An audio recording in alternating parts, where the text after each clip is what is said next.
तो जैसे कि आप जानते हो कि हम कंटिन्यूटी एंड डिफरेंशियबिलिटी पढ़ रहे हैं, तो इसका ये तीसरा लेक्चर है।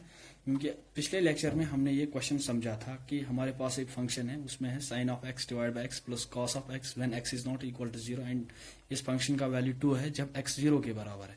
एंड आपको ये शो करना है कि फंक्शन इज कंटिन्यूस कहां पर, at x is equal to 0। तो हमें पता है ये फंक्शन कब कंटिन्यूस होगी, जब ये कंडीशन हमारी फुलफिल होगी। कौन सी condition, limit of left hand limit is equal to right hand limit, और ये किसके बराबर होगा, एफ ऑफ ए। और एफ ऑफ ए क्या होता है, वो एक पर्टिकुलर पॉइंट जहां पर हमें फंक्शन की वैल्यू निकालनी होती है। अब हम सबसे पहले निकालेंगे इसमें लेफ्ट हैंड लिमिट। तो जैसे कि आप जानते हो कि लेफ्ट हैंड लिमिट, इसको हम लिखते हैं limit of x tends to, ऊपर क्या लिखेंगे, नेगेटिव। और ये नेगेटिव साइन क्या इंप्लाई करता है, इसका मतलब ये है कि हम जो लिमिट निकाल रहे हैं वो हम लेफ्ट हैंड साइड से निकाल रहे हैं, और इसका कोई मतलब नहीं है। और फिर लिखते हैं यहाँ पर एफ ऑफ एक्स यानी फंक्शन। अब इसके बाद यहाँ पर आ जाओ अगले स्टेप में, limit of x tends to 0 negative as such, जैसे यहाँ पर था वैसे ये लिखा। अब फंक्शन की वैल्यू आपको डिसाइड करनी है कि आप कौन सा वैल्यू दोगे, 2 दोगे या ये वाला वैल्यू दोगे, क्योंकि यहाँ पर फंक्शन 2 पार्ट्स में डिवाइड हुआ है। तो अब यहाँ पर आपको चेक करना है कि एक्स टेंड्स टू 0 नेगेटिव यानी 0 से कम वैल्यू है, न 0 है। आपको ये याद रखना है, यहाँ पर 0 से कम वैल्यू है। तो 0 से कम कब होगा, when x is not equal to 0, यानी x 0 के बराबर नहीं है, तब आप ये वैल्यू दोगे। ठीक है, ये वाला वैल्यू दोगे आप फंक्शन को। ठीक है, तो यही वैल्यू मैंने यहाँ पर फंक्शन की जगह लिखा, एफ ऑफ एक्स की जगह लिखा मैंने sine of x divide by x plus cos of x. तो आप एक चीज और जानते हो, जब 0 व्हेन यू आर टॉकिंग जब आपको ये दिखाना है यहाँ पर function is continuous at x equal to 0, यानी आपको ये दिखाना है कि फंक्शन कंटिन्यूअस है कहाँ पर, जहां पर x 0 के बराबर है। यानी आपको ये लेफ्ट हैंड लिमिट भी निकालना है, राइट हैंड लिमिट भी निकालना है, और फंक्शन की वैल्यू 0 पर भी निकालनी है। ठीक है, तो अब आप यहाँ पर मैंने आपको क्लास 11th में सिखाया था कि जब लिमिट्स हम चेंज करते हैं तो वो किस तरह से करते हैं। हम सबसे पहले करेंगे let x is equal to 0 minus h. ये 0 माइनस एच ही आएगा, क्योंकि ये मैंने आपको लॉजिक सिखाया है क्यों 0 माइनस एच होता है। x टेंड्स टू 0, अगर x टेंड करेगा बेटा 0 को, तो h किसको टेंड करेगा, 0 को। अब यहाँ पर लिमिट्स चेंज हो जाएंगे, यहाँ पर था limit of x tends to 0, अब हो जाएगा limit of h tends to 0, और जहां जहां x होगा वहां पर क्या आएगा, 0 माइनस एच। इस चीज का आपको ध्यान रखना है। अब यहां पर लिखो आप साइन ऑफ एक्स की जगह क्या लिखोगे, 0 minus H divide by x. X की जगह क्या आएगा, 0 minus H plus cos of x, plus cos of x, और कॉस ऑफ एक्स यहां पर आ जाएगा कॉस ऑफ एक्स की जगह क्या आएगा, 0 माइनस एच, 0 माइनस एच। अब देखो यार, यहां पर बच्चे ये गलती कर लेते हैं, वो साइन ऑफ 0 को इसके साथ मल्टीप्लाई करते हैं, फिर साइन ऑफ एच को करते हैं मल्टीप्लाई। नहीं, आपको अलजेब्रा का रूल यहाँ पर प्रॉपरली फॉलो करना है। वो ये कहता है कि आप ब्रैकेट के अंदर जो है उसको पहले सॉल्व करोगे।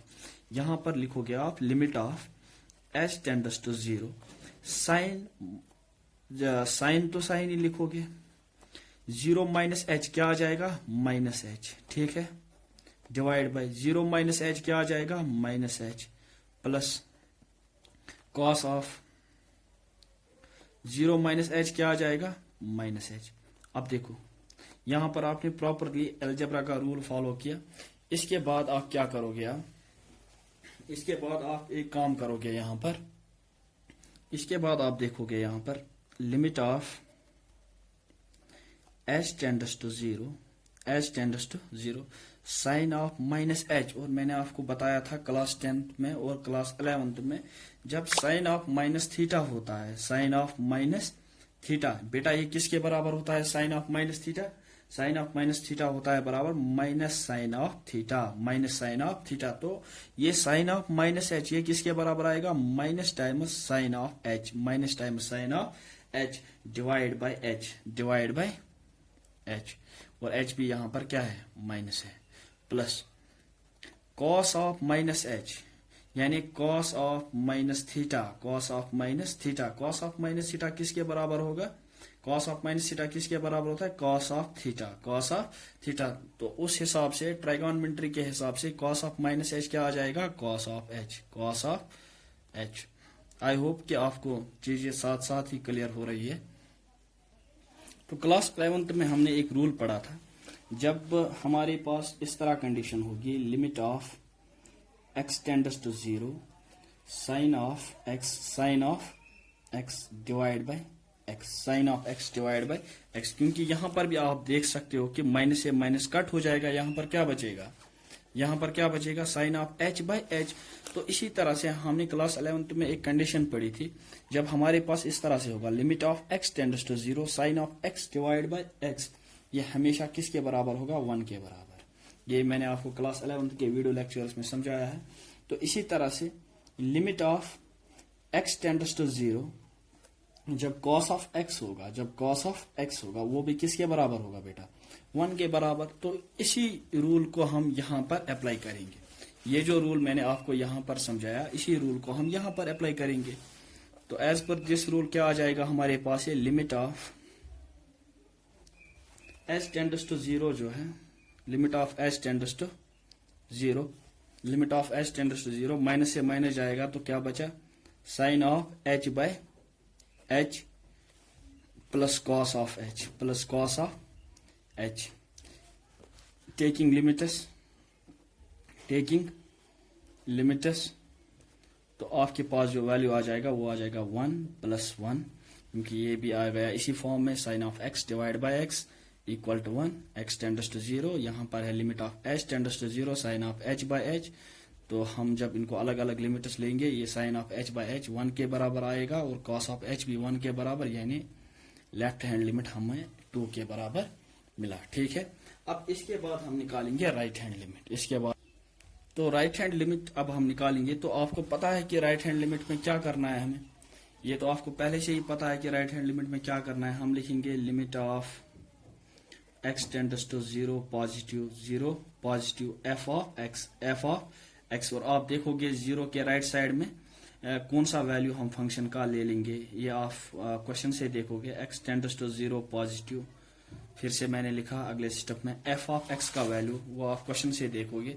When x is not equal to 0, यानी जब एक्स 0 के बराबर नहीं है, when x is not equal to 0, तब वैल्यू है sine of x by x plus cos of x. बेटा ये गलती नहीं करना यहाँ पर, क्योंकि ये वैल्यू जो है, दूसरा वैल्यू जो फंक्शन का, वो तब है जब एक्स इक्वल टू 0, यानी जब एक्स की वैल्यू बराबर 0 होगी, तब फंक्शन की वैल्यू कितनी है? 2 है। ये आपको निकालना नहीं, ये आपको दी हुई है।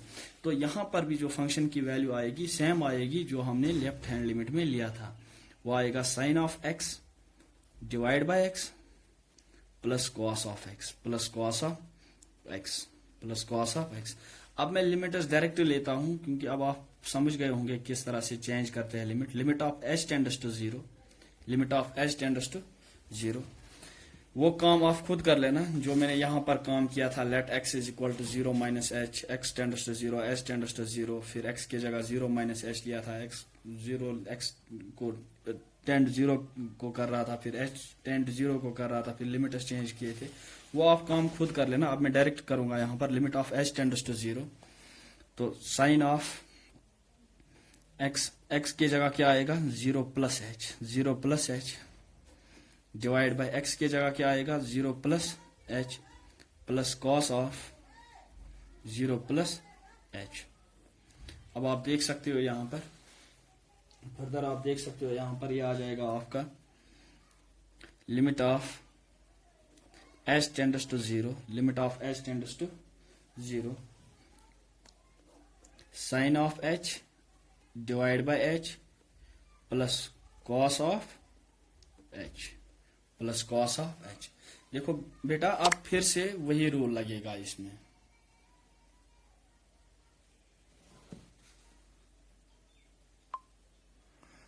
अब इसमें फिर से वही रूल लगेगा जो हमने पिछले वाले क्वेश्चन में रूल लगाया था। Limit of h tends to 0 sine of h by h plus cos of h. तो यहां पर हमने रूल ये लगाया था, sine of x by x equal to 1 when x tends to 0। तो यहां पर भी तो वही है, sine of h by h plus cos of h. यानी जब हम अप्लाइंग लिमिटस, जब हम लिमिटस लगाएंगे या टेकिंग लिमिटस, तो वैल्यू आ जाएगा 1 + 1, तो वो 2 के बराबर आ गया, यानी left hand limit right hand limit के बराबर आ गया। Left hand limit is equal to right hand limit. ये भी 2 आ गया और ये भी 2 आ गया। अब हम वैल्यू देखेंगे फंक्शन की कहां पर, एट x इक्वल टू 0, यानी कि क्योंकि हमें ये पर्टिकुलर पॉइंट पर भी चेक करना है, तो f ऑफ 0 देखेंगे हम। f ऑफ 0 क्वेश्चन में ही दिया हुआ है कितना, f ऑफ 0 क्वेश्चन में ही कितना दिया हुआ है 2, तो वो भी 2 है। तो हम कहेंगे यहां पर limit of x tends to 0 negative is equal to limit of x tends to 0 positive is equal to f of 0। तो जब ये कंडीशन हमारी फुलफिल हो गई, left hand limit is equal to right hand limit that is further equal to f of 0, hence the function is continuous, hence the function is continuous।